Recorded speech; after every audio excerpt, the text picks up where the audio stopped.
네, 민주당 취재기자가 코로나 확진 판정 받으면서 국회가 폐쇄됐습니다. 정치권 코로나 파장 소식 이어서 짚어보도록 하겠습니다. 자, 최영일 평론가님, 네. 지금 국회 폐쇄됐는데 이게 언제까지 계속될까요? 지금 일단은 방역, 소독 이루어지고 있고 네. 지금 일단은 자가격리에 들어갔습니다. 민주당 지도부도 자가격리에 들어갔는데 통합당도 또 안전하진 않아요. 접촉자의 접촉자가 되거든요. 네. 그러니까 지금 국회 전체가 셧다운이 됐거든요. 네. 이 부분에 있어서는 최대한의 검사 결과가 나온 이후에 나오게 될 텐데 최대로 미뤄져도 다음 주 화요일 9월 1일은 정기국회가 시작돼야 됩니다. 여야가 합의했거든요. 네. 그러니까 8월 정도 주말까지는 아마 셧다운 상황으로 가고 의사 일정에 대한 논의들이 이루어지게 될 것 같네요. 네, 여의도 사사건건 오늘은 국회 폐쇄로 자택 대기 상태인 정청래 의원, 권성동 의원과 전화로 함께하겠습니다. 먼저 민주당 상황 알아보겠습니다. 정청래 의원님, 제 말 들리시죠? 네, 안녕하십니까. 네, 안녕하세요. 지금 의원회관 폐쇄됐는데 지금 자택에 머물고 계신 거죠? 지금 지역 사무실에서 대기하고 있습니다. 아, 그렇군요. 지금 당 지도부가 활동 중단했다고 들었는데 그렇다면 이해찬 대표 비롯해서 지도부 코로나 검사 혹시 받았나요? 저희 민주당 지도부는 능동 감시자로 분류가 됐습니다. 네. 그래서 이 능동 감시자들은 72시간 동안 모니터링 후에 선별 검사를 받는데요. 네. 그런데 선제적으로 오늘하고 31일 두 차례 네. 선별 검사를 자청해서 받는다고 합니다. 네. 어제 민주당하고 통합당 원내대표가 만났어요. 근데 코로나19 관련 법은 숙려 기간 없이 바로 처리하겠다 이렇게 결정이 됐는데 네네. 지금 뭐 가장 우선적으로 이제 처리돼야 될 법안들 여러 가지 있을 텐데 정청래 네. 의원도 법안 발의한 게 있죠. 네네. 우선 숙려 기간이라는 것은요. 국회법 59조에 따라서 최소 상임위에서 20일, 상임위에서 15일, 법사위 5일 이렇게 20일 이상 돼야 되는 건데요. 네. 지금은 코로나가 또 대확산 조짐이 보이고 있기 때문에 이런 숙려 기간 없이 코로나 관련 법을 통과시키기로 합의했다고 그러는데 네. 제가 낸 법이 가장 지금 시급합니다. 네.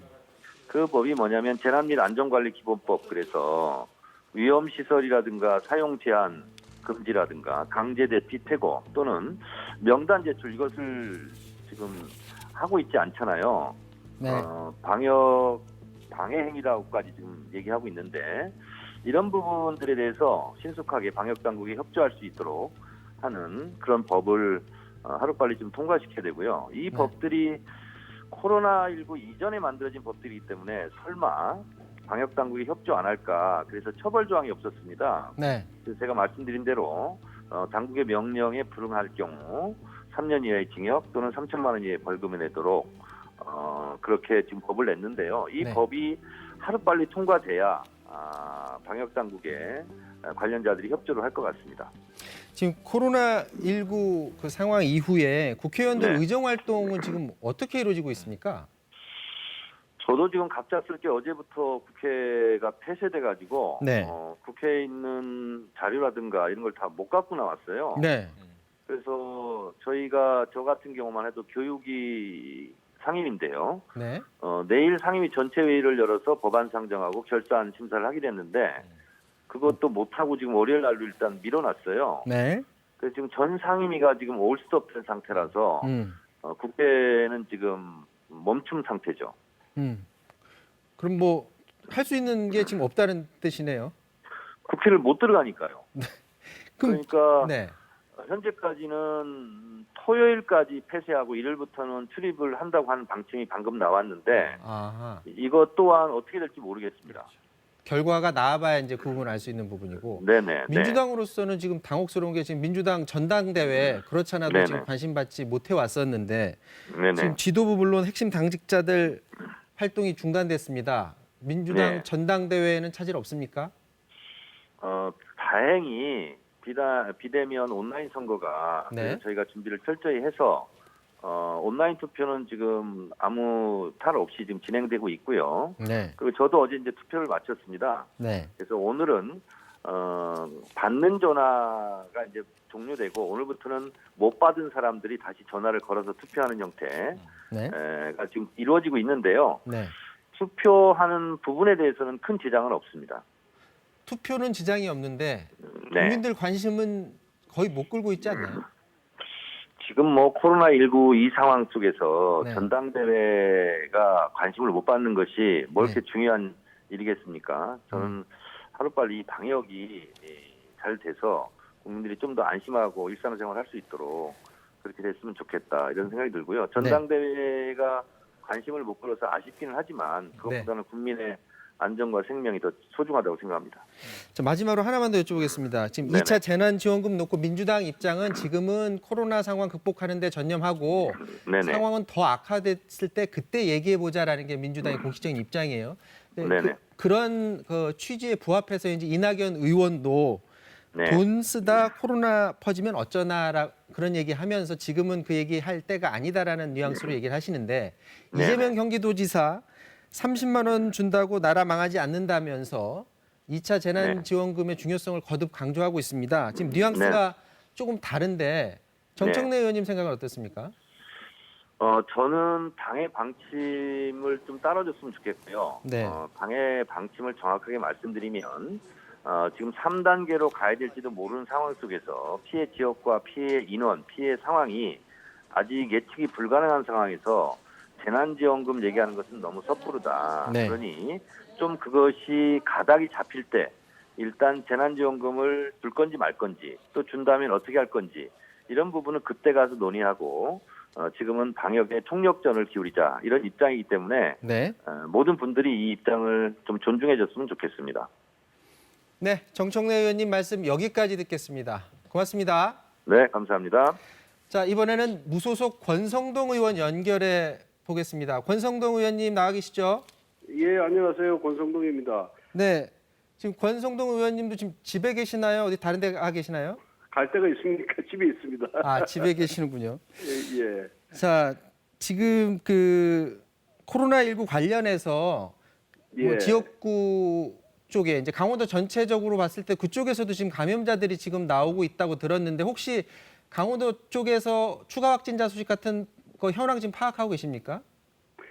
예, 원주가 이제 그 집단 감염자가 많이 나왔거든. 체육관 유치원 등에서. 네. 그래서 한 103명이 넘고요. 네. 나머지 지역들은 보통 시군들 10명에서 20명 내외로 지금 확진자가 나오고 있습니다. 네. 다른 지역에 비해서는 좀 비교적 그래도 좀 적은 편이라고 보여집니다. 지금 광화문 집회 관련해서 이제 초반에 그 통합당 책임론이 대두됐었어요. 그때까지만 해도 통합당 지도부에서는 통합당과 엮지 말라고 하다가 최근 들어서 이제 선긋기하는 모습들이 좀 보이고 있거든요. 광화문 네. 집회 그 참석과 관련해서 당무감사를 한다 이런 소식이 들려왔는데 권 의원님 생각은 어떻습니까? 글쎄 우선 그 코로나 확진자 수가 8.15 이전에 14일부터 이제 한 그 이전에는 10명 내지 30명 유지하다가 8월 14일부터 85명으로 2배 이상 증가했거든요. 네. 그 후에 이제 100명, 200명 나오는데 그 코로나 바이러스 잠복기를 고려할 때 평균 5.2일에서 2주간 아닙니까? 네. 그럼 8월 14일부터 확진된 것을 봐서는 정부가 사회적 거리두기 뭐 이런 등등 방역을 소홀히 한 결과로 보여지고 네. 물론 뭐 8.15 이 광복절 집회가 조금 네. 확산하는 데 영향을 미쳤지만은 근본적으로는 정부가 소비 쿠폰 부리면서 국민들에게 방역에 대한 경각심을 누그러뜨리는 것이 더 큰 원인이다 이렇게 생각을 합니다. 물론 8.15 집회 주도한 사랑제일교회라든가 주최한 측도 분명 잘못이 있지만은 네. 이 코로나 확산의 책임을 8.15 광복절 집회로 자꾸만 이렇게 넘기는 거는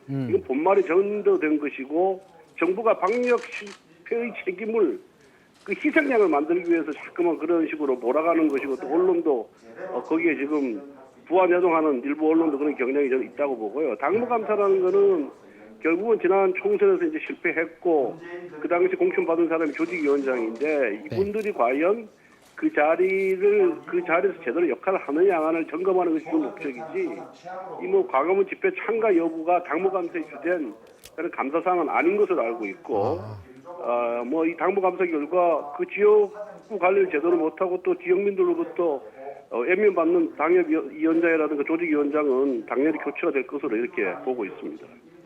네, 그 김종인 위원장이 그 예. 광화문 집회에 나갔던 그 전직 의원들이 있어요. 이분들 향해서 예. 무시하면 된다라고 말을 했는데 그 말 듣고서 당사자들이 이제 반발을 하기도 했지만 어떻게 예. 보세요? 이제 무시하면 이게 해결이 될 수 있는 문제인가요? 글쎄, 뭐, 그 무시한다는 얘기가 뭐 정확하게 어떤 의미인지는 저는 모르겠습니다만 어쨌든 간에 통합당 지도부가 이 광복절 광화문 집회를 뭐 옹호하거나 또 공동 주최하거나 또 그 사람들이 잘했다고 이렇게 뭐 비호하거나 이런 얘기 전혀 없고 철저하게 그 사람들하고 선을 긋고 있거든요. 네. 그럼에도 불구하고 자꾸만 8.15 광복절 집회하고 통합당하고 이렇게 연결시키는 것은 결국 정부 여당의 정치 공세고 또 이걸 자꾸 증폭시키는 게 또 언론이 지금 그렇게 하고 있어요. 결국은 부동산, 경제, 이 각종 정책 실패로 지지율이 떨어지고 또 코로나가 확산되니까 그 책임 전가를 하는 거예요. 광화문 집회에다가. 네.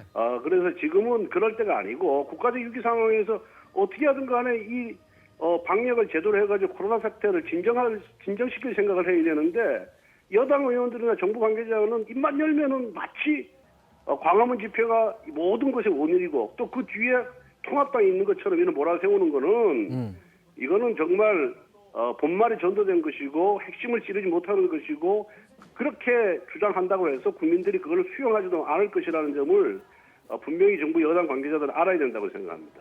근데 이제 김종인 위원장이 이제 무시하면 된다라고 말하는 것 자체가 어느 정도 이제 선을 그으려는 그런 행동으로 보여지는데 문제는 이제 김진태 전 의원이나 민경욱 전 의원이 반발하고 있고요. 광화문 예. 집회 참가자들이 아마 글을 쓰는 것 같은데 그 홈페이지에다 항의성 글들을 쓰고 있나 봅니다. 통합당으로서는 그런 광화문 집회 참가했던 사람들을 만약에 선을 그으려고 하는 그런 행동 이런 것들을 하는 것들에 대해서 굉장히 조심스러울 수밖에 없는 현재 상황이 어떻게 보면 통합당의 딜레마 아닐까요? 글쎄요, 뭐 저는 큰 딜레마라 보지 않고 있고요.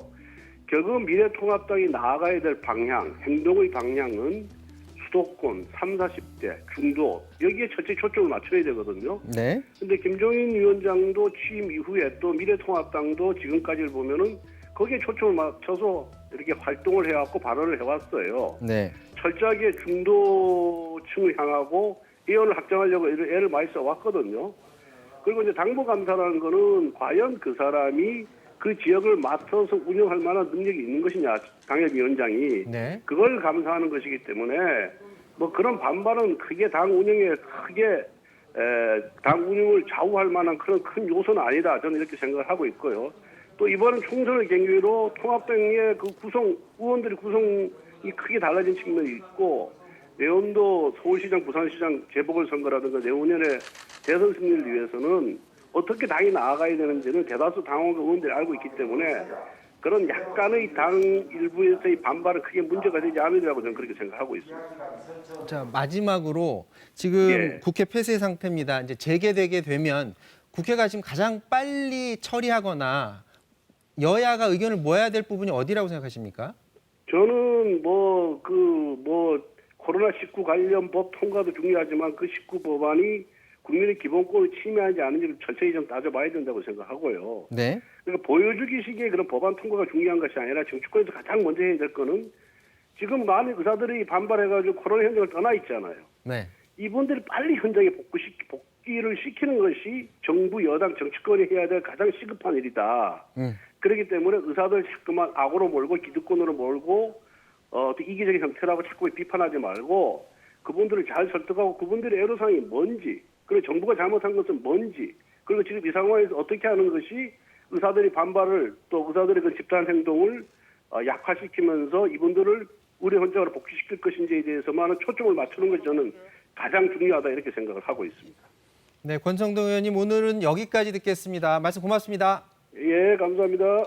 자, 최영일 평론가와 네. 계속해서 말씀 나누겠습니다. 앞서 그 김종인 위원장이 네. 말했던 그 부분 어느 정도 이제 선긋기에 예. 발언을 했는데 지금 권성동 의원의 해석은 좀 달랐던 것 같아요. 맞습니다. 어떻게 받아들이고 지금 계십니까? 권성동 의원이 말씀하신 대목이 현재 무소속이지만 네. 통합당 내부에서도 지금 태극기 부대도 놓을 수가 없고 네. 그다음에 중도로 가야 되는 것은 명백한 길이고 이게 네. 딜레마인 거거든요. 네. 그런데 이번에는 권 의원님 말씀처럼 그렇게 녹록하지 않은 상황입니다. 네. 뭐냐 하면 자 중도 행보로 광주에 가서 5.18 추모탑 앞에서 무릎을 꿇었어요. 네. 호남에서도 지지율에 좀 좋은 반응이 있었습니다. 근데 이게 반짝이고 결국은 광화문 집회 문제로 통합당 책임론을 민주당이 주장하고는 있지만 중요한 건 민심이지 않습니까?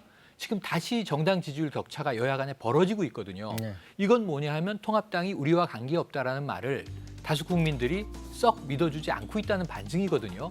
그래서 선긋기로 갈 수밖에 없는 상황이죠. 네. 그런데 문제는 민경욱 전 의원이 강하게 반발했는데 비대위원장에게 굴러먹던 이런 막말에 가까운 표현이 나왔어요. 네. 그러면 당 내부에서도 지금 리더십을 인정하지 않고 있다는 거지 않습니까? 태극기 부대 쪽 강성 보수 당원들은 지금 항의 글도 게시판에 남기고 있지만 문자도 많이 보낸다고 합니다.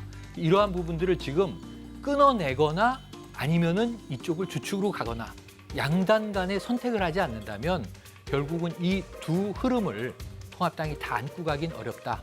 그렇다면 김종인 비대위원장이 결국은 결단해야 되지 않을까? 저는 결단할 가능성이 높다고 봅니다. 네. 자, 오늘은 국회 폐쇄로 정치인들을 화상 연결 못하고 짧게 전화로만 연결을 했고요. 코로나19 상황이 엄중해서 이 얘기만 최영일 평론가와 1시간 가까이 말씀 나눴습니다. 지금까지 최영일 평론가와 말씀 나눴습니다. 고맙습니다. 고맙습니다. 네, 사사건건 마치겠습니다. 내일 다시 뵙겠습니다. 고맙습니다.